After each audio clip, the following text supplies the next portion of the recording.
ուզում են այս աթաղամասը, որ դուք մանկապարտեզ եք սարքել, հիշում եք, եկել եք, գնացել եք, դրա տարածքի մի մասը, մեր դպրոցի տարածքն էր, 20 տարի առաջ մեր գյուղապետը հայտարարեց,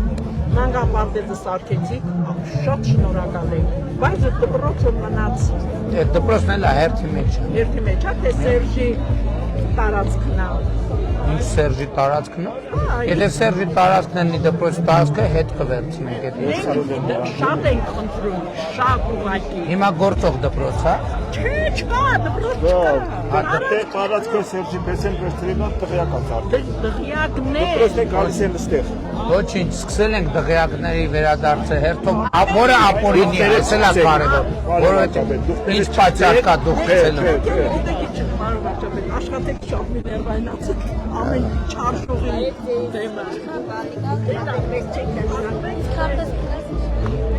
Հավանիչ տեսանյութը և բաժանորդագրվիչ նորությունները բաց չթողնելու համար։